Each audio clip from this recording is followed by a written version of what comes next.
চাওটা কি তুমি? অতটুকু একটা মেয়ে এসে তোমার তোমার এত চক্ষুশূল হলো কি করে আমি শুনি? আরে বাবা, তোমারই তো দাদার মেয়ে, না হোক সৎ দাদা, তোমার দাদা তো কি দিয়ে গড়েছিল যে তোমাকে ঠাকুর? মনের মধ্যিখানা না একদম বিষে বিষে ভরা। বসুমতী, খবরদার বলছি, মুখে যা আসবে তাই বলবে না কিন্তু। শোনো, আমাকে খবরদার না বলে নিজে সাবধান হও। আমার সংসারের একটা মঙ্গল অমঙ্গল আছে, আমি বলে দিলাম। সব সময় তুমি কাকনের সাথে অমন কুকুর ছাগলের মতন ব্যবহার করবে না। কাল মেয়েটার মুখ চোখ দেখে আমার ভালো লাগেনি রে। বুকের ভেতরটা কিরকম কিরকম আনচান করছে বসুমতী। এর আগেও তো অনেকবার মেরেছি, বকেছি, কই কখনো তো এমনটা হয়নি। তোমারও না দিদি একটা শিক্ষা হওয়া দরকার, জানো? কতবার আমি তোমায় সাবধান করেছি, কিন্তু তুমি তো আমার কথা শুনবে না। না, সব সময় নিজের এই দেওরের সাথে পাল্লা দিয়ে কাকনকে মুখে যা আসছে তাই বলে যাচ্ছ। এখন মন আনচান করলে তো চলবে না দিদি। এই বয়সের মেয়ে, তার সাথে সবসময় এরকম ব্যবহার করা মানায়? এরকম করে বলিস না বসুমতী, আমার বুকের ভেতরটা কিরকম ডিপ ডিপ করছে। ও মা, হ্যাঁ আমি তো রিহার্সালে যাচ্ছি, যাওয়ার পথে কাকুন্দিকে দেখতে পেলে পাঠিয়ে দেব। হ্যাঁ, পাঠাস তো। জেঠিমণি, তুমি চিন্তা করো না। এই এই হয়েছেন আমার এক নাচিনি মেয়ে, সকালবেলা উঠেই তা শুরু হয়ে গেল আমার বিয়ের সাল। এবার না ওসব একটু বন্ধ হোক। আমি এবার তোমার বিয়ের সম্বন্ধ দেখবো। এবার বাড়িতে থাকাটা একটু অভ্যেস করো। আর করবে বা কি করে? যা দেখবে তাই তো শিখবে। কি হচ্ছে রে কালটো?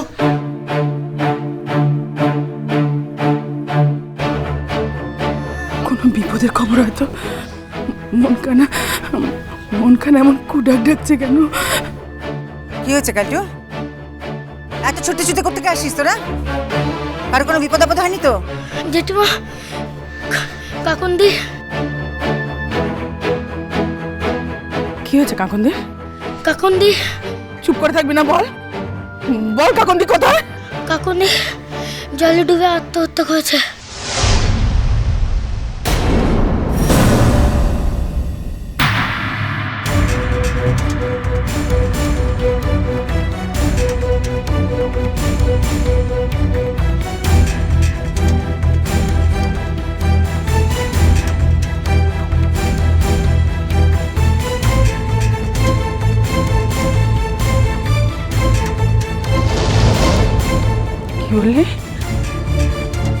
কি বললি তুই? কি বললো বসুমতী? বসুমতী, আমার কাকুর নেই বসুমতী। আমার কাকুর নেই বসুমতী।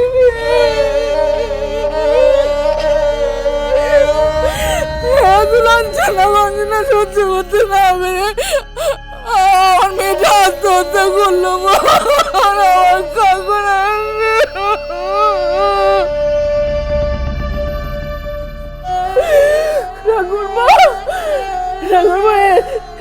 এবার তুমি খুশি হয়েছো তো ঠাকুরপো? এখন কান্নাকাটি করার সময় নয় দিদি। মেয়েটার কাছে আমাদের এখনই যেতে হবে।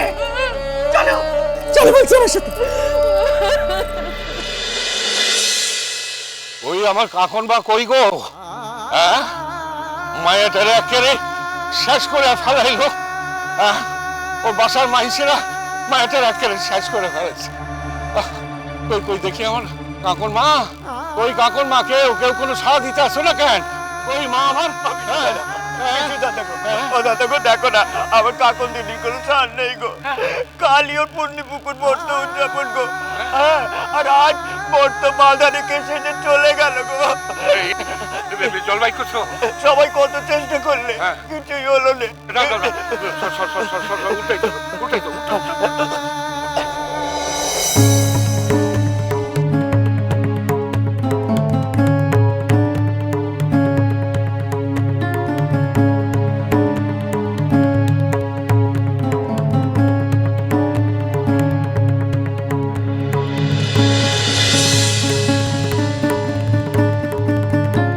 জল খেয়েছে গো, কত জল খেয়েছে দিদি আমার, এখনো জল বেরোচ্ছে, তবু তো সাড়া দিচ্ছে না গো।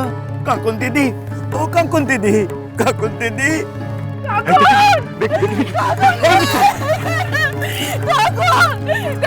আমাকে ছেড়ে চলে গেলি কাকুন। তোর বাবা আমাকে স্বার্থপরের মতো একা ফেলে চলে গেলি কাকুন। তুই আমাকে একা ফেলে চলে গেলি কাকুন রে। ঠিক করেছিস মা, বেশ করেছিস, আমার তো এই শাস্তি পাওয়া উচিত ছিল। এত বড় দুনিয়া আমাকে তুই একা ফেলে চলে গেলি কেন মা?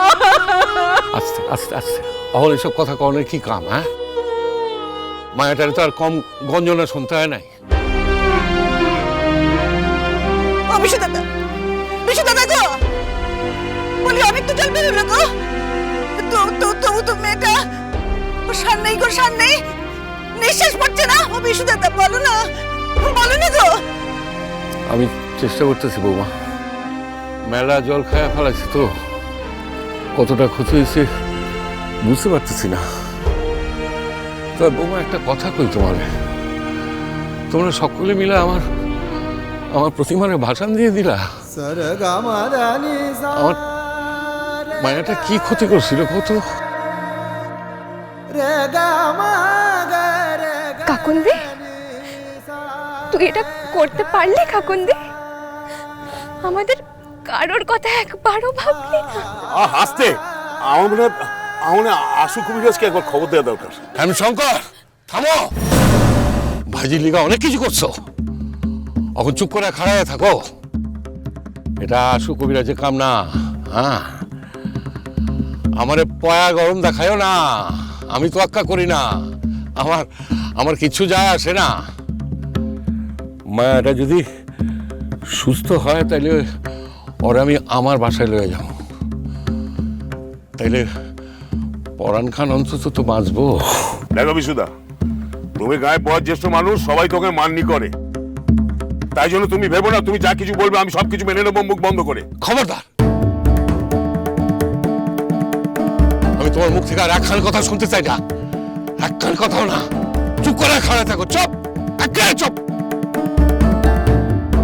আল্লাহ দি ধর, ওরে সিধা কর।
এই যে এত কাশছো কাল রাত্রির থেকে, অসুখ করেছে, জ্বর এসেছে, তবু ওষুধ খাবেননি কেন বাপু? ডাক্তার দেখাতে যাবেননি কেন বাপু?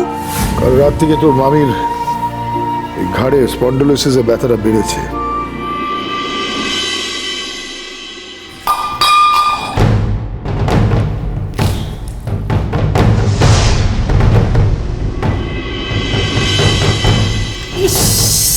এই জ্বর কাশির মধ্যে তুমি এক ঘোলা ঠান্ডা জল গায়ের মধ্যে ঢেলে ফেললে। বেশ করেছি, বেশ করেছি।